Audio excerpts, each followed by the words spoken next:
Pemirsa turut serta jeru membentuk generasi muda yang berkualitas sama sadar hukum.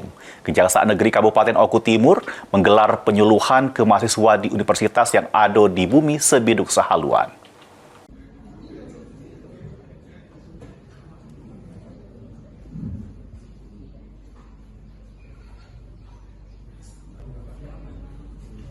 Sebagai bentuk kepedulian, Kejaksaan Negeri Kabupaten Oku Timur membentuk kualitas sama karakter generasi muda yang baik.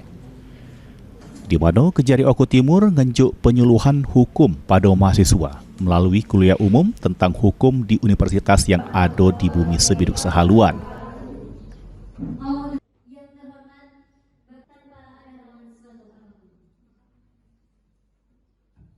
Hadir di tengah mahasiswa Universitas Nurul Huda, Kasipitsus Kejari Oku Timur Hafiz dengan ngenjuk edukasi terkait hukum pidana korupsi. Menurutnya, edukasi sama pemahaman tentang hukum ke generasi muda dianggap penting guna membentuk generasi muda yang berkualitas serta berkompeten.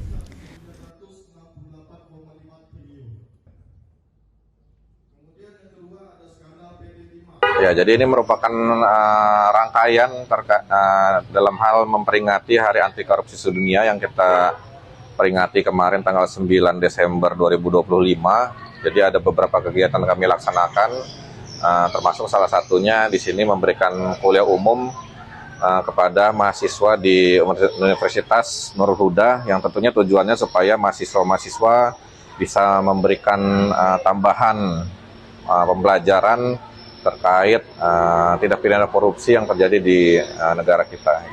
Sementara itu, Wakil Rektor 4 Universitas Nurul Huda, Ade Rosat nyampike, sosialisasi hukum dari narasumber yang tepat bakal berguna bagi mahasiswa supaya bisa memahami hukum secara teoritis maupun praktik.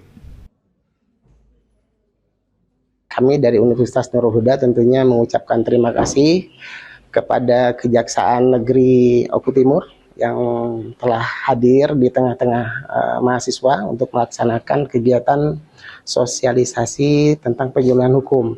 Tentunya banyak yang nanti akan didapat oleh mahasiswa, baik dari sisi keilmuan di bidang hukum dan informasi-informasi terkait dengan hal-hal yang mungkin baru didapat ketika nanti pemateri akan menyampaikannya. Dan ini menjadi momentum agar mahasiswa juga selain fokus di dunia akademik, juga dia lebih paham juga, lebih memahami bagaimana mahasiswa bisa menyoroti andil juga dalam kapasitasnya sebagai mahasiswa di tengah-tengah masyarakat, khususnya dalam bidang hukum. Elpantri C. Priadi, PAL TV.